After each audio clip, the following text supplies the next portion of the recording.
If you like this video, make sure to subscribe to Downfall Network for more cool content.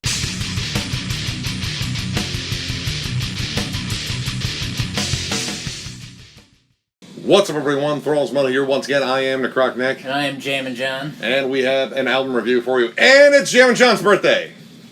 Yay! He's an old man and he's so happy about it. So happy. So wish him well in the comments and remind him that he's old and frail. Now, once again, it's like I tell Nick, I've been telling him the same thing for years now. He is older than I am, and will be forever older than I am. I'm doing it better. And regardless of whatever he's doing now, for better, for worse, whatever, bottom line, he's going to die before I will because he's older. Theoretically. And then I will be at least a couple years without his mouth. So he can say whatever he wants. You'll still look older the entire time I'm older. Die in a fire. Okay. Anyway, we also have an album review for you. So today on the 30th of July, we had a new release from Katalepsy with their new album Terra Mortuus Est. This is their third album. They are a brutal death / slam-ish / technical death metal band, but predominantly groove metal band, I guess these days. The sound has changed a lot over the years. And they're from Moscow, which we really don't review a tremendous amount of Russian bands here, so cool. So this is definitely a slight change, at least from the last time I listened to them. I have their first two full lengths, and they are notably more brutal death, and I would even say slam. This is definitely different. They've pretty much embraced a lot of groove metal and just kind of like mid-tempo stuff in here. Yeah. There's a lot of blast beats still. It's still very fast, very aggressive, but there is a notable shift towards something slightly more accessible, I guess. It's tough to really pinpoint, I think, at this point. Look, I'm going to be honest, I got reminded of, like, new metal / metalcore a bunch. I mean, the core stuff is definitely going to come out. Yeah. But, I mean, I don't want to say, like, metalcore, like, sing-songy, because the vocals are very one-trick pony. Yeah, I mean, when they layer them a bit, it's all right. Like, it is kind of just a one-note kind of lower gurgle. It kind of gets up a little bit, and then it definitely sinks down low for a couple of, like, low slam gurgles. But those are only there very, very seldomly. Like, there's, I think I counted at least 3 or 4 of them on there. Yeah. And one that was very pronounced and very long, too. I was happy to hear gurgles and not pig squeals. A lot of this is just very straightforward, like, kind of just groovy death metal. It does have a lot of, like, you know, like, pocket blast beats, but for the most part, this album really labors groove. And the first song I heard on this album, which was leaked out a while ago, was Those Who Rot the Souls. And I have to say, as soon as I heard the opening riff, it sounded a lot like Slipknot. In fact, it sounds a lot like Slipknot's Heretic Anthem off of Iowa. And, I mean, if you're going to emulate a new metal album, that's not a bad one to emulate. It's at least the heaviest one, I think. It's definitely not a bad album to choose. But when we say similar, like, I think they owe Slipknot money. It's really spot on. There was a part where listening to this that I started like just mumbling the cadence from Heretic Anthem, and it synced up right away. Both of us were just like, whoa. In that song during the 30th breakdown, because, man. There are a lot of breakdowns. But, see, this was a thing they did really well in the earlier albums, like, you know, the really cool slam breakdowns. Like, I'm not the biggest fan of slam, but they did know how to write some really clever breakdowns. These are definitely more meat and potatoes, like, just kind of standard breakdowns. Now, they tease being that heavy, like, palm-muted chug, that, you know, that standard, like, dying fetus. Dun, dun, dun, dun. Yeah. But when they get into it, it just really turns into, like, you know, just something very casual, almost. Like, you guys remember the band Kanai?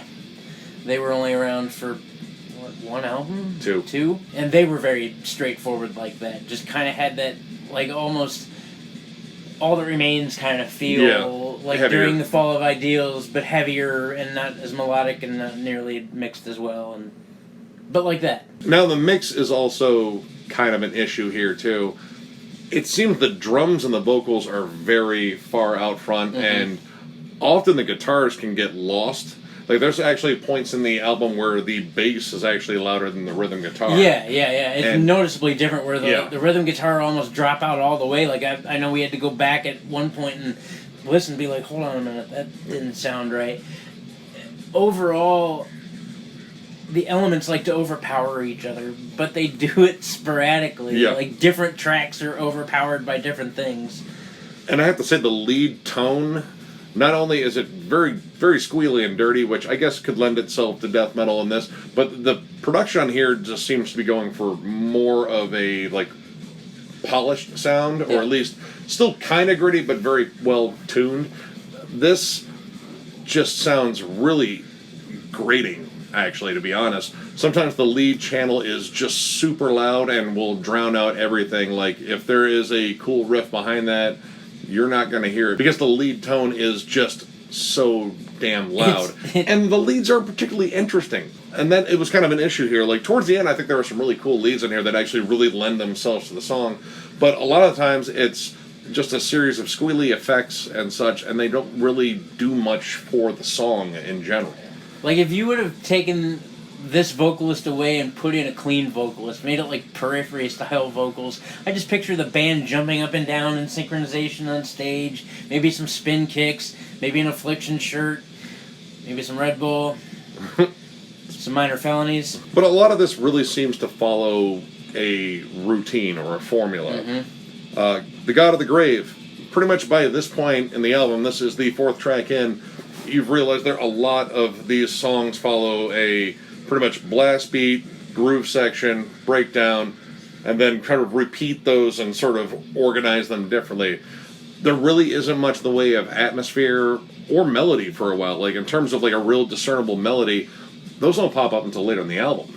When you hit Deep Down Madness, it just reminds me of Beneath the Massacre a lot. In the opening and the closing, it's a real heavy riff, and then they've got that weird squealy lead squealy, part. computery type lead. And I think that lead part could have been more dynamic if the lead tone was a little bit cleaner. Like, you can actually hear the individual notes being hit, and it would actually like come together as a cool melody. This just sounds like this kind of dissonant background noise, but it's not like the cool kind where it adds atmosphere. It's just kind of there. Just some tweaks to the overall production and the overall mix. I think you could make it at least beefier, because there's no real emotion and pound in those breakdowns. It's just like, it's something in the same time signature. If this band changes time signatures, I didn't catch it.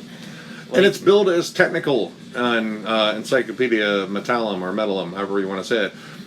It actually says technical in there, but honestly, listening to this, there was only maybe one track in here where I'd say that it actually had a little bit of that tech death sound. Neonomicon 3, which I wasn't aware there was a part 1 or 2, and either way I favor the Necronomicon. I'm kind of old school there. But this song... Actually, he's old. Anyway. He's old. It's okay, the lighting looks way more favorable here. But this song actually has like some really cool sections on. There's actually a really awesome lead on here. It's actually very melodic. It really actually adds to the song. Yeah, you can hear like a smidge of like dissonance in the riffs, which adds a really cool element. It's the first time really that dynamics are shown.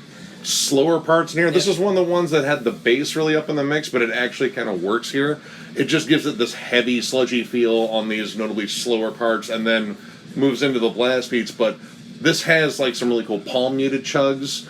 And honestly, it just sticks out as like a more organized song and notably just more energetic. Like this is maybe a nod to their earlier stuff.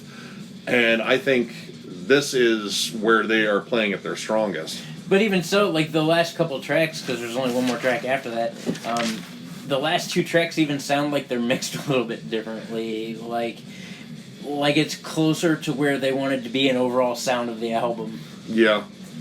And I can't not talk about No Rest, No Peace, which honestly, as soon as that one starts, it literally sounds like every groove metal song from the mid to late 90s. It is just flat out dull. It sounds like Slipknot and Chimera, you know. Dude, the squawking leads in here just scream all things kind of new metal and groove metal, and this is just not where they're at their strongest. This just feels like a series of recycled riffs from like Machine Head's first 2 albums, And they weren't like, good recycled riffs. They were like more like B-sides. Like, this just feels so cut and paste and really just out of place on this album entirely. Like, this one really just stood out as the most generic one on here. I wish there was more I could say about that, but there really isn't. It just sounds uninspired. There's a couple parts where it sounds like if they were to build up and go into something cool, it's almost like they get scared right before they hit the transition, and then they revert back to their comfort zone. Yeah. And that's weird. And this feels like a transitional album from their earlier material. Maybe they're trying to reach a wider audience, maybe broadening it up, throwing in some more, like meat and potatoes, very familiar kinds of riffs. I mean, dialing down some of the heavier elements, even though this is still a really heavy album. It's just not particularly interesting. Like, that's the main thing here. It's just focused on being heavy but not being interesting. And, it just did not do it for me. It didn't even sound like they were really having fun. It sounded like they made a record and just were like, okay, we're going to stick to the script, and well, I want to do this, but f*** you, we're going to stick to the script. And maybe that title is Latin for contractual obligation. I don't know. It's not. But it's just, I don't know. I like their first two albums, and this is just a real drop-off in quality. Mm-hmm. And overall, I got to give it 2.5 stars. This just really missed the mark for me. A couple of really cool riffs here and there, but they're really scattered. And in terms of songs that I like, there was only one song that I really latched onto. And I think on a better album, that song would have just been like a decent one. This song stood out as just being better than everything else on here. Kind of disappointed.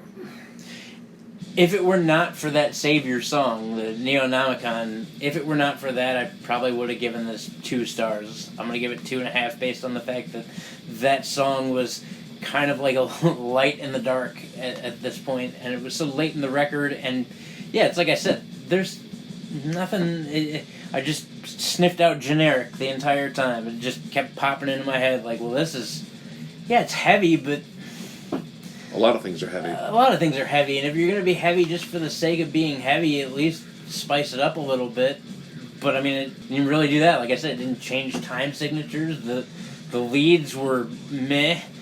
the tone is meh. So, yeah. Can't all be zingers. Nope. So, if you like this video, give it a thumbs up. And if you are new to the channel, subscribe, because we do stuff like this all the time.